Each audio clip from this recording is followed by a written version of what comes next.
சிம்ம ராசி என்பர்களே, சிம்ம ராசி அப்படிங்கிறது ஒரு வீரத்தினுடைய ராசி அப்படின்னு நிறைய பேர் சொல்லுவாங்க. எல்லா இடத்துலையும் சரியாக செயல்படக்கூடிய ஒரு ராசியில் முதன்மையான ராசி சிம்ம ராசி. ஒருத்தரை எப்படி ஹேண்டில் பண்ணணும், அவர்கிட்ட எப்படி நடந்துக்கணும், அவர் மூலமாக எப்படி ஒரு விஷயத்தை காரியம் சாதிக்கணும் அப்படிங்கிறதெல்லாம் தெரிஞ்ச ராசி சிம்ம ராசி. சிம்ம ராசிக்காரர்கள் கோபக்காரர்கள் சார், சிம்ம ராசிக்காரர்கள் ரொம்ப திமிரு பிடித்தவர்கள் சார், சிம்ம ராசிக்காரர்கள் அப்படி சார் இப்படி சார் நிறைய பேர் சொல்லுவீங்க. அப்படிலாம் ஒன்றுமே கிடையாது. சிம்ம ராசிக்காரர்கள் ஸ்ட்ரெயிட் ஃபார்வர்டான ஆள். ஒரு ஸ்ட்ரெயிட் ஃபார்வர்டான ஆளை பார்த்தா எல்லாருக்குமே எப்படி தோணும், அவன் ஒரு கோவக்காரன் சார், அவன் ஒரு வில்லன் சார், அவன் ஒரு இவன் சார், அவன் சார் அப்படி தான் சொல்லுவான். காரணம் என்ன? ஒரு 4 பேர் கெட்டவனாக இருக்கிற இடத்துல ஒருத்தர் நல்லவன் வந்தானா அவன் தான் கெட்டவனாக தெரியும். ஸோ அந்த மாதிரி இந்த சிம்மராசிக்காரில் பார்க்கும்போது எல்லாத்துக்கும் ஒரு கோபம் வரும், ஒரு மைல்டான ஒரு கோபம் வரும். ஏன்னா அவன் ஸ்ட்ரெயிட் ஃபார்வர்டு, எதையும் நேர்பட பேசிடுவான், உங்களோட தவறுகளை சுட்டி காட்டிடுவான். அதனால் சிம்மராசிக்காரனை பிடிக்காது. இதுதான் சிம்மராசியோட மிகப்பெரிய உண்மை. இந்த சிம்மராசிக்காரர்கள் கோவக்காரர்களாக இருந்தாலும் அவங்களுடைய மனதளவில் குழந்தைகள் அப்படின்னு தான் சொல்லணும். ஒருத்தருக்கு நன்மை செய்கிறாங்க அப்படின்னா மற்றவர்கள்லாம் தெரிஞ்சு செய்வாங்க, மற்றவர்கள்லாம் தெரியணும். ஒருத்தருக்கு ஒரு பொருள் வாங்கி கொடுக்குறாங்க அப்படின்னா ஒரு 4 பேருக்கு முன்னாடி வாங்கி கொடுப்பாங்க. ஆனால் இந்த சிம்மராசிக்காரர்கள் செய்யக்கூடிய நன்மைகள் வெளியவே தெரியாது. என்னதான் திட்டினாலும் குடும்பத்துக்காக முதன்மையாக நீ நிற்கக்கூடிய ராசி சிம்மராசி. என்னதான் திட்டினாலும் நட்போட்டாரங்களுக்கு செய்யக்கூடிய ராசி சிம்மராசி. என்னதான் நட்போட்டாரங்களை பெரிய இதாக அமைஞ்சாலும் இந்த நட்போட்டாரங்களுக்காகவே நிறைய வாழ்க்கைக்கு பேக்ரவுண்ட்லேருந்து ஹெல்ப் பண்ணக்கூடிய ராசி இந்த சிம்மராசி. எல்லா விஷயத்துக்கும் போய் முன்னாடி நிற்பாங்க, எல்லா தொழில் ரீதியான விஷயங்களும் போய் முன்னாடி நிற்கக்கூடிய ராசி இந்த சிம்மராசி. இந்த சிம்மராசிக்காரர்களுக்கு கல்வியில் ஓரளவு கொஞ்சம் ஈடுபாடுகள் அதிகம். எதை நோக்கி பிரயாணம் பண்ணுறாங்களோ அதை நோக்கி சில தொழில்கள் செய்யணும் அப்படின்னு நினைப்பாங்க. ஒரு சிலரை விட ஒரு 80% பேர் இந்த சிம்மராசியில் என்ன படித்தாங்களோ அதுக்கு தகுந்த தொழிலுக்கு போக மாட்டாங்க, வேறு ஏதோ ஒரு தொழில் போவாங்க. ஆனால் அந்த தொழிலில் சக்ஸஸ் பண்ணுவாங்க. அதுதான் மிகப்பெரிய விஷயம். ஒரு ஆளுமை கொண்ட ராசி சார் இந்த சிம்மராசியை பொறுத்த வரைக்கும். பெரிய தொழிலில் இருக்காங்களோ இல்லையோ, ஒரு ஆளுமை திறன் கொண்ட ராசி. இப்படி தான் இது நடக்கணும், அதை இப்படி தான் செய்யணும் அப்படிங்கிறதுல ஒரு திறன் கொண்ட ராசி. இந்த ராசிக்காரர்களுக்கு கல்வியில் முதன்மை, அது முன்னாடி சொன்னதான். தொழிலில் முதன்மை, எந்த தொழில் செய்தாலும் அந்த தொழில் ஒரு ஹைலைட். ஒரு தொழில் செய்ய மாட்டாங்க, ஒரு 2-3 தொழில் செய்வாங்க. அந்தளவுக்கு இதில் கொஞ்சம் ஹைலைட்டான பர்சன் இந்த சிம்மராசி. இந்த ராசிக்காரர்கள் தற்போதைய நிலைமையில் ஒரு கண் கட்டிய ஒரு இடத்துல இருக்கீங்க. என்ன பண்ணுறதுன்னு தெரியல சார். ஒரு நல்ல நேரம் தான், இந்த நேரத்தை எப்படி பயன்படுத்தணும்னு தெரியல. பணம் வருது அப்படின்னு சொல்கிறாங்க, பணம் வரும் அப்படின்னு சொல்கிறாங்க, அதை சரியாக பயன்படுத்த தெரியல. ஆனால் பெருசாக இன்னொரு லாபம் வரல. ஏன் அப்படின்னு கேட்கக்கூடிய ஒரு நேரம். தனிப்படையான ஜோதிடம் கண்டிப்பாக இந்த டைமில் தான் நீங்கள் பார்க்கணும். ஏன்னா சிம்மராசிக்கு நல்ல நேரம் தான். உங்களுக்கு இன்னும் அது அமையலை அப்படின்னா யார் மேலே பிரச்சனை? உங்களுடைய ஜாதகத்தில் தான் பிரச்சனை அர்த்தம், இல்லை உங்களோட கூட இருக்கக்கூடியவங்களுக்கு ஜாதகத்தில் தான் பிரச்சனை அர்த்தம். தனிப்படையான ஜாதகம் ஒரு டைம் பார்த்துட்டு கூட யார் இருக்காங்க உங்களுடைய, நீங்கள் அதிகமாக டைம் ஸ்பெண்ட் பண்ணக்கூடிய ஆள் யார்? தாய் தந்தையரா, இல்லை உங்களுடைய மனைவியா, கணவனா, இல்லை உங்களோட குழந்தைகளா, இல்லை உங்களோட நட்போட்டாரத்தில் உங்களோட கூட தொழில் செய்யக்கூடியவங்களா? இவங்களுடைய டைமை பார்த்து தான் நீங்கள் ஜோதிடமே பார்க்கணும். அதன் நேரத்தை கவர் பண்ணி தான் தொழிலில் முன்னேற்றமே அடையுதுங்க. ஸோ இப்போ நீங்கள் என்ன பண்ணணும், ஆட்டோமேட்டிக்காக உங்களோட ஜாதகத்தை, உங்களுடைய பிறந்த நேரம், பிறந்த ஊர், பிறந்த தேதி சொன்னீங்க அப்படின்னா போதும், ஆட்டோமேட்டிக்காக சொல்லிடுவாங்க. கீழே டிஸ்கிரிப்ஷன் நம்பர் இருக்குது, ஸ்க்ரீன்லேயும் நம்பர் இருக்குது. அந்த நம்பருக்கு ஃபோன் பண்ணி அப்படின்னாவே தெளிவாக சொல்லிடுவாங்க. அதன் மூலமாகவே அடுத்து நீங்கள் என்ன பண்ணணும் அப்படின்னு தெரிஞ்சுக்கலாம். இதை தெரிஞ்சுக்கிட்டு வெற்றியை நோக்கி பிரயாணிக்கக்கூடிய வழியில் தான் இப்போ நீங்கள் போயிட்டுருப்பீங்க. அதில் ஏன் உங்களுக்கு அவுட்புட் கிடைக்கல அப்படிங்கிறத பிரச்சனை. சார் நான் பணம் சம்பாதிக்கிற தொழிலில் தான் இருக்கேன், ஆனால் பணம் என்ன வரல, எல்லாம் கிரெடிட்டில் இருக்குது, எல்லாம் மற்றவன்ட்ட கடன் கொடுத்ததில் இருக்குது. சார் பணம் சம்பாதிக்கிற தொழில் தான் இருக்கேன், ஆனால் நானே என்ன கடனில் தான் இருக்கேன், எப்படி நான் கடன்லேருந்து வெளியே வர்றது?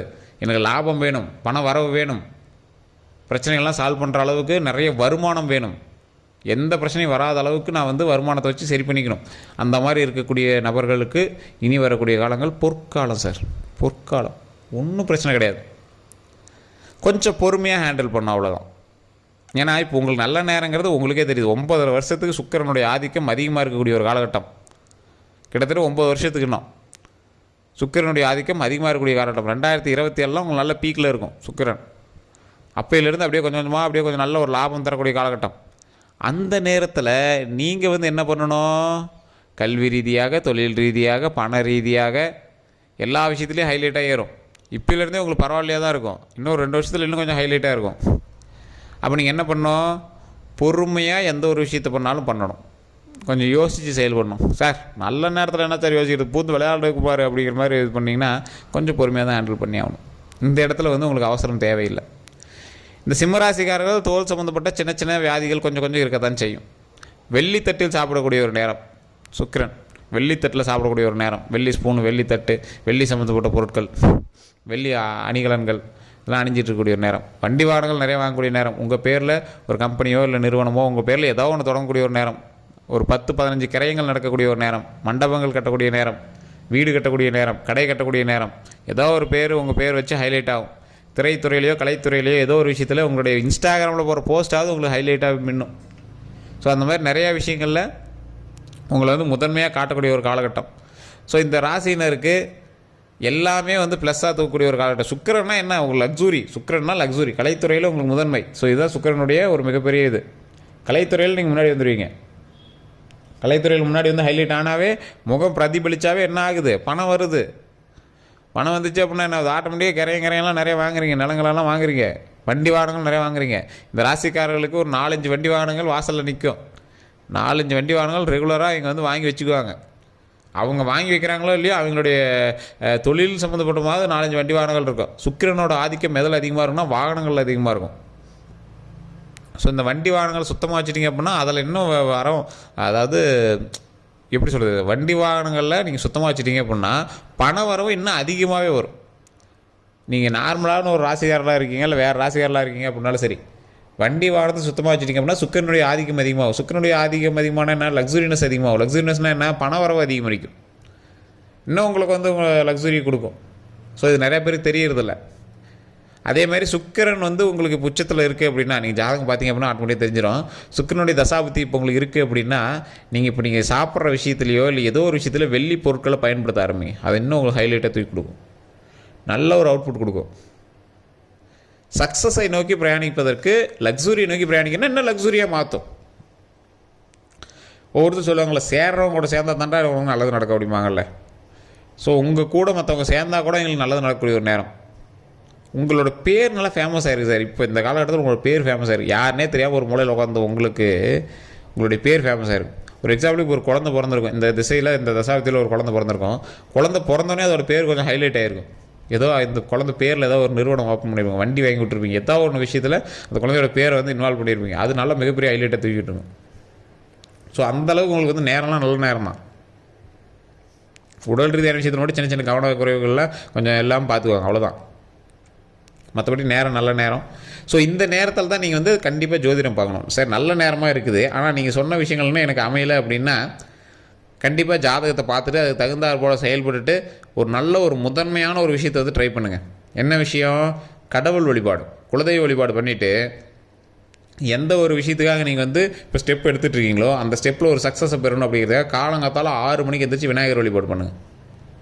விநாயகர் வழிபாடு கண்டிப்பாக சுக்கிரனுடைய ஒரு ஆதிக்கத்தை பெறுவதற்கு காலையில் விநாயகர் வழிபாடு பண்ணிவிட்டு ஆட்டோமேட்டிக்காக நீங்கள் வந்து குலதெய்வ வழிபாடு பண்ணிங்க அப்படின்னா வீட்டில் இருக்கக்கூடிய வெள்ளி பொருட்களை வந்து தினம் ஒரு வெள்ளி பொருளை தொடுங்க. வெள்ளியை வந்து உங்கள் கையிலேயே போட்டுருந்தீங்கன்னா ரொம்ப நல்லது தான். ஒரு காப்போ இல்லை செயினோ பிரேஸ்லெட்டோ இல்லை ஒரு மோதிரமோ ஏதோ ஒன்று வெள்ளி பொருட்கள் வந்து உங்கள் கையில் இருந்துச்சு அப்படின்னா இன்னொரு ஹைலைட். இது பண்ணிங்க அப்படின்னா மிகப்பெரிய சக்ஸஸ்.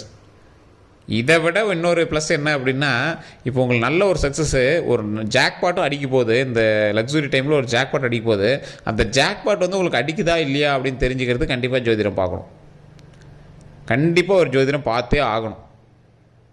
அந்த ஜோதிடம் எதற்கு பார்க்கணும், உங்களுடைய வாழ்க்கையில் அடுத்த ஸ்டெப்பு என்ன பண்ணும் அப்படிங்கிறதுக்காகவும், அந்த ஸ்டெப்பில் உங்களுக்கு இன்னும் இதை விட சக்ஸஸ் கிடைக்குமா அப்படிங்கிறதுக்காகவும். சார் உங்களுக்கு வந்து பொறுத்து தான் எதுவுமே வந்து சக்ஸஸ் பண்ணி கொடுக்கும். இந்த ராசினர் பொறுத்த வரைக்கும் கொஞ்சம் பொறுத்து தான் வந்து எதையுமே சக்ஸஸ் பண்ணி கொடுக்கும். கொஞ்சம் பொறுத்து ஸ்டெப் வைங்க, ஆட்டோமேட்டிக்காக சக்ஸஸ் நடக்கும். கொஞ்சம் பொறுத்து வைக்கணும். சார் எவ்வளோ சார் பொறுக்கிறது, கடன் வட்டி அதிகமாகிட்டே இருக்குது, ஒரு பொருள் வாங்கி போட்டோம் வட்டி அதிகமாகிட்டே இருக்குது. நீங்கள் சாதாரணமாக சொல்லலாம் நிறைய கடன் பிரச்சனை இருக்குது, கடன் பிரச்சனை எப்படி சால்வ் பண்ணுறது. சார் கடன் அப்படிங்கிறத விட உங்களுக்கான பேர் அதிகமாக இருந்துச்சு, ஃபேமஸ் அதிகமாகிட்டீங்க. நல்ல விஷயத்துலேயே ஏதோ ஒரு விஷயத்தில் நல்ல விஷயத்தில் ஃபேமஸ் ஆகிட்டீங்க. தொழில் ஓரளவு கொஞ்சம் மேன்மை வந்துட்டு தான் இருக்குது. நீங்கள் அதில் ஸ்டெப் எடுக்காமல் விடுறீங்க, அதுதான் தப்பு. ஸ்டெப் எடுக்க ஆரம்பிச்சிங்க அப்படின்னா அந்த தொழில் இன்னும் ஹைலைட் ஆகிட்டே இருக்கும்.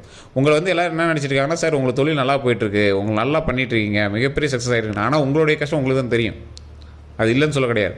ஆனாலும் இப்போ மற்றவர்களுக்கு தெரியும் போது உங்களுக்கு தொழில் நல்லா ஓடுற மாதிரி தெரியுது பார்த்தீங்களா. கொஞ்சம் இன்னும் அப்படியே கொஞ்சம் நிதானமாக யோசித்து அந்த தொழில் சரி பண்ணுங்கள். சரி பண்ணிங்க அப்படின்னா மற்றவர்கள் நினைப்பதை விட நீங்கள் இன்னும் உச்சிக்கு வரலாம், மிகப்பெரிய டாப் மோஸ்ட் லாபத்துக்கு வரலாம். ஏன்னா அது உங்கள் சக்ஸஸ்க்கான நேரம். அப்போ என்ன மிஸ் ஆகுது? அப்போ உங்களோட ஜாதகத்தில் தசாபுத்தி செக் பண்ணுங்கள், ஒரு டைம் ஜோதிடத்தை பாருங்கள், உங்களுக்கு என்ன நடந்துட்டு இருக்கு. இப்போ எதனுடைய ஆதிக்கம் அதிகமாக இருக்குது, சுக்கிரனுடைய ஆதிக்கம் அதிகமாக இருக்குதுங்கிறேன். அதை சிம்மராசியில் கிட்டத்தட்ட ஒரு 60% பேர் சுக்கிரனுடைய ஆதிக்கம் இப்போ அதிகம். அந்த 60% நீங்கள் இருக்கீங்களான்னு பாருங்கள். இல்லை சார் மீதி 40% பேர் இருக்காங்க, அதெல்லாம் நீங்கள் இருக்கீங்களான்னு பாருங்கள். அதுக்கு என்ன விடை சரி பண்ணால் உங்களுக்கு இன்னும் நன்மை எடுக்கும், அதை யோசிங்க. அதன் மூலமாக பல நன்மைகள் நடப்பதற்கான காலகட்டம் இந்த காலகட்டம். ஸோ இது எல்லாத்தையுமே கொஞ்சம் செக் பண்ணி பார்த்தீங்க அப்படின்னா மிகப்பெரிய நன்மை நடக்க போது வரக்கூடிய காலகட்டத்தில். அதுக்கு தான் நான் கீழே டிஸ்கிரிப்ஷனில் ஃபோன் நம்பர் கொடுத்துருக்கேன், ஸ்க்ரீன்லேயும் ஃபோன் நம்பர் கொடுத்துருக்கேன். ஜஸ்ட் ஃபோன் பண்ணி உங்களுடைய பிறந்த தேதி, பிறந்த நேரம், பிறந்த ஊர் சொல்லுங்கள், போதுமானது. மற்ற எல்லாமே A to Z கம்ப்ளீட்டாக சொல்லிடுவாங்க. வேறு எந்த தகவலாக இருந்தாலும் நீங்கள் கேட்டு தெரிஞ்சிக்கலாம். வேறு ஏதாவது தகவல் வேணும் அப்படின்னாலும் நீங்கள் மறக்காம கமெண்ட் செக்ஷன் பார்த்துருங்க. அந்த ஃபோன் நம்பருக்கு ஃபோன் பண்ணி கேட்டு தெரிஞ்சிக்கலாம். எல்லோருக்கும் நன்றி நண்பர்களே.